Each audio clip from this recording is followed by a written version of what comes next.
un acte authentique postérieur.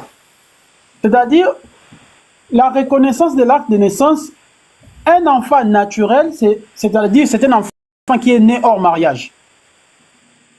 D'accord? Et cet enfant peut être officiellement reconnu par ses parents, en général le père, lors de l'établissement de l'acte de naissance.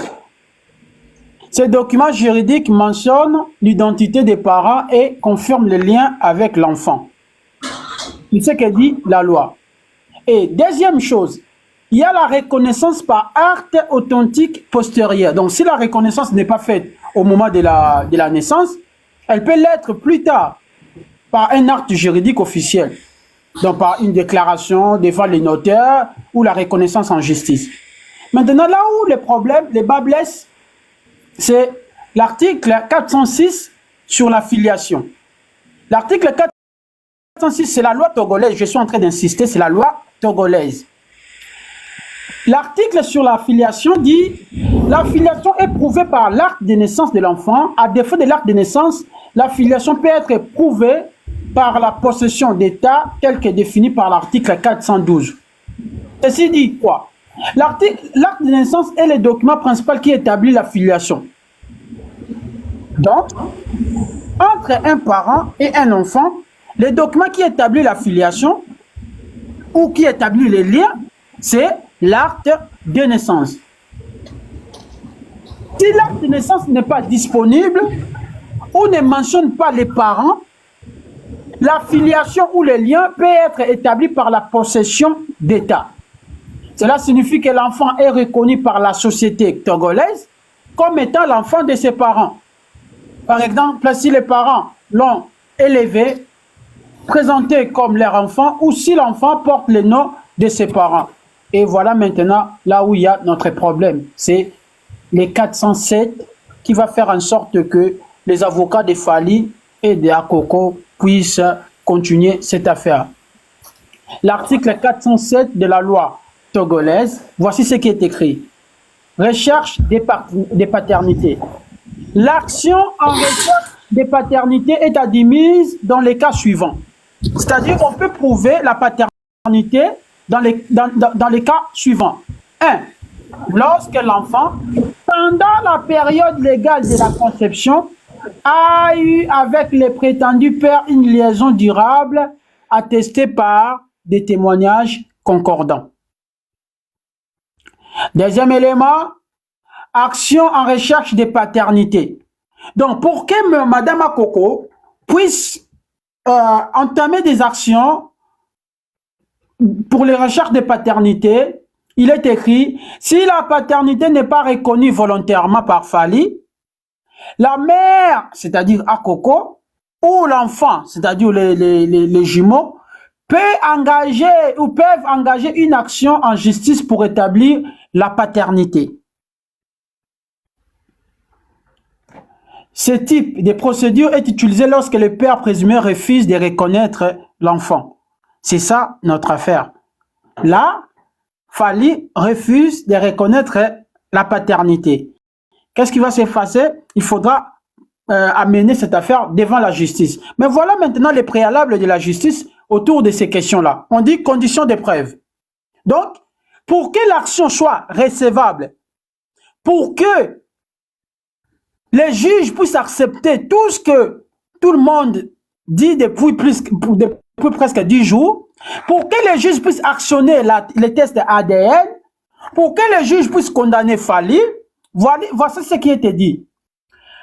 Pour que l'action soit recevable, il faut prouver qu'il y avait une relation continue et sérieuse entre la mère et le père pendant la période où l'enfant a été conçu. On peut le prouver par des témoignages des proches, des échanges de mails, téléphoniques ou d'autres preuves pouvant être utilisées pour établir cette relation. Et pour finir, on parle des délais. Voilà là où maintenant cette affaire est clos. Là, on dit les délais pour la recherche des paternités. Akoko ne peut que tenter l'action en recherche de paternité si les enfants sont mineurs. Donc là, ce n'est pas à Coco de tenter quelque chose devant la justice. La loi togolaise dit à Coco ne peut tenter ces tests ou cette recherche de paternité uniquement si les enfants sont mineurs. Ou par l'enfant lui-même dans les 2 ans suivant sa majorité.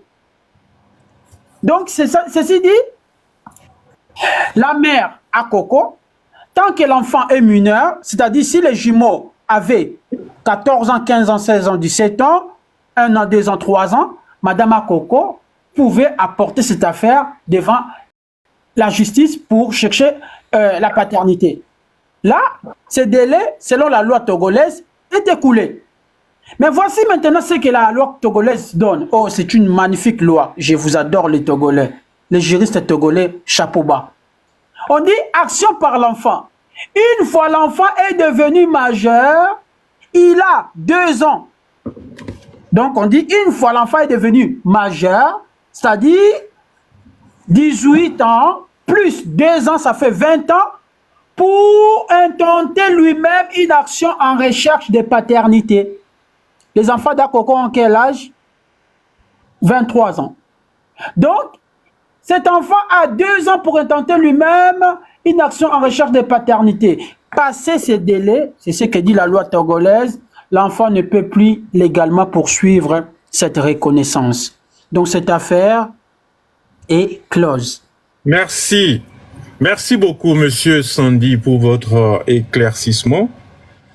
Madame la sagesse, ou c'est Monsieur la sagesse, si c'est faux, c'est ton problème.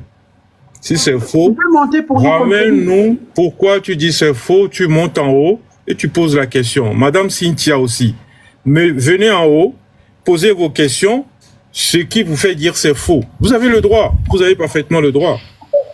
Mais nous faisons le contraire aussi. Sandy, ce qu'on va faire, hein, bon, oui. Est-ce que vous pouvez donner la source, bon, on sait que vous avez cherché aussi en ligne, la source, c'est signé par qui, le document date de quelle année, etc. Comme ça, tout le monde ira vérifier, parce que moi j'ai cherché, personnellement, moi j'ai cherché en vrai. Maintenant, oui.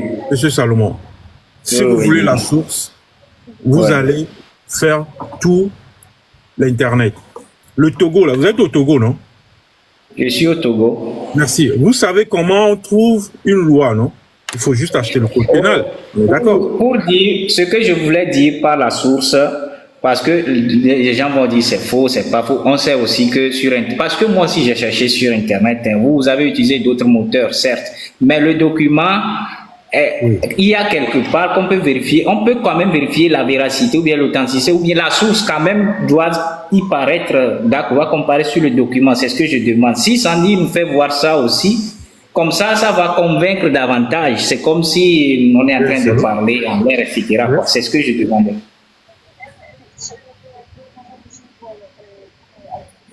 Parce que c'est pourquoi je demandais de contrôler la bannière, voir c'est signé par qui. Parce que le document que moi je trouve depuis hier, c'est un document. Quand je tape affiliation au Togo, etc., j'ai changé de moteur de recherche aussi. Je n'ai pas trouvé le document. Donc, au moins, voir la référence ou quelque chose du document, quoi, à part les articles, voir quelque chose sur le document qui peut nous, disons, nous instruire sur la véracité ou bien l'authenticité du document, parce que nous savons que sur Internet, il y a aussi un peu de tout. Il y a de bonnes sources que de mauvaises aussi. Donc, c'est pourquoi je pose la question. Pour aussi convaincre ceux qui vont dire c'est faux, c'est pas faux. Et moi-même, d'ailleurs, j'ai besoin du document Sandy. Tu dois me l'envoyer parce que je l'ai cherché en bas. Excusez mon absence. J'espère que je n'ai pas raté beaucoup de choses. Monsieur Salomon, ceux qui disent que ce qu'on est en train de dire c'est faux, ils n'ont qu'à monter et dire pourquoi il dit c'est faux. Et est-ce qu'il peut vous donner un truc en retour? Sinon, il faut pas rester en bas et écrire que c'est faux. Soit tu as fait des recherches contraires et tu montes et tu dis voilà le contraire de ce que j'ai trouvé. Et après, tu peux dire c'est faux. D'accord. Mais parce que la personne, lui, a fait des recherches, il vous lit ce qu'il y en a sur Internet. Maintenant, toi, tu es en bas, tu écris c'est faux. Mais vous êtes comment même, les gars? Non, mais je ne sais pas, quoi. M'le c'est faux. Un mec qui est au droit, va les blancs, c'est faux. Maintenant là, c'est quoi qui est vrai?